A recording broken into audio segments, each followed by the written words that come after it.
जो कोणी जबाबदार व्यक्ती आहे त्याला बाहेर काढल्याशिवाय आणि जेलमध्ये टाकल्याशिवाय आणि त्याला जबाबदार धरल्याशिवाय आम्ही शांत बसणार नाही। या जबाबदारीने रोहितनी याचा फॉलोअप केला आणि भारत सरकार आणि सिव्हिल एव्हिएशन मंत्रालयाचे मी मनपूर्वक आभार मानते। याचा कारण विषय खूप गंभीर आहे। रोहित पवार यांनी जी लढाई लढली आतापर्यंत त्याचा विजय, लहानसा विजय, आणि यापुढे अजून एक मोठी लढाई ते लढतील असं मला दिसतं। हा लढा लढत असताना एक प्रेशर निर्माण झालं, एक ताकद एकत्रित आली आणि ती ताकद एकत्रित आल्यानंतर कुठंतरी आता असं जाणवायला लागलेलं आहे की ज्या दिशेने हे इन्व्हेस्टिगेशन हा तपास जायला पाहिजे त्या दिशेने कुठं ना कुठंतरी हा तपास त्या ठिकाणी जात आहे।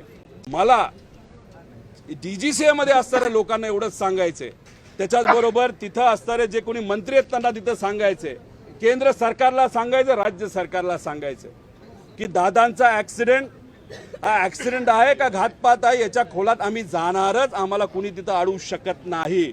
अडवण्याचा प्रयत्न केला तर त्यांना त्या ठिकाणी सांगायचंय की आमच्याकडे बरीच त्या ठिकाणी माहिती आहे, त्यामुळे आम्हाला आमची इच्छा आहे की दादांना तिथं न्याय मिळाला पाहिजे।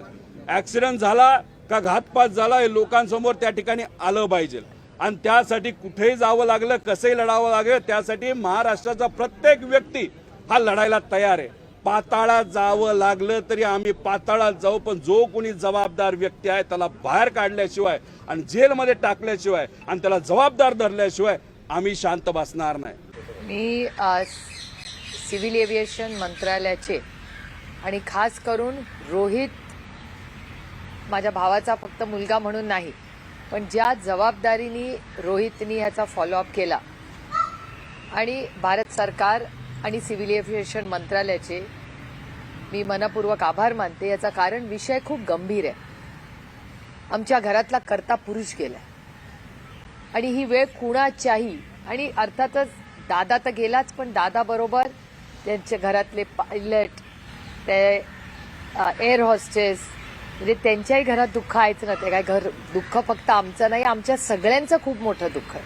5 कुटुंबातल्या लोकांनी खूप मोठी गोष्ट गमावली आहे 1 महिन्यापूर्वी, आणि ही वेळ दुसऱ्या कुणावर कधीही येऊ नये, खरंच अशी पांडुरंगाचरणी प्रार्थना करते। त्याच्यामुळे आणि ही जर सुरक्षिततेचा विषय असेल, मेंटेनन्सचा विषय असेल किंवा असे काही मुद्दे असतील तर त्याची चाचणी व्हायलाच पाहिजे, त्याची एक पारदर्शक इन्क्वायरी झाली पाहिजे आणि त्याचा पाठपुरावा सातत्याने रोहित करत आलाय। जयनीही त्याचा फॉलोअप घेतला आहे आणि आमच्या या मुलांनी जो फॉलोअप केला आणि त्याच्यामुळे DTCAचाही रिपोर्ट आला। मी दोन्ही मंत्र्यांचे म्हणजे MOS आणि कॅबिनेट मिनिस्टर दोघांचेही आभार मानते की त्यांनी ह्याच्यात लक्ष घातलंय। माझी विनंती आहे की अजून बारीक लक्ष घालून असं कुठेही काही थोडं कमी जास्त तरी वाटलं तर हा विषय अतिशय गांभीर्याने, आपण रोड सेफ्टी म्हणतो, आपण रेल्वे सेफ्टी म्हणतो, तसंच एअर सेफ्टी, ही या सेफ्टी फर्स्ट, सुरक्षितता या विषयाला आपण सगळ्यांनी, मग गाडी असू दे, ट्रेन असू दे, प्लेन असू दे, या सगळ्या बाबतीत अतिशय गांभीर्याने घेणं गरजेचं आहे। जस्ट एका विशिष्ट जातीचं जे उड्डाण आहे, विमान आहे, त्या विमान उड्डाणास DGCAनं परवानगी नाकारली आहे, संपूर्ण त्यांचं मेंटेनन्स ऑडिट समोर येईपर्यंत। रोहित पवार यांनी जी लढाई लढली आतापर्यंत त्याचा विजय, लहानसा विजय, आणि यापुढे अजून एक मोठी लढाई ते लढतील असं मला दिसतंय। आज त्यांच्यात आणि माझ्यात या विषयावर चर्चा आम्ही करणार आहोत।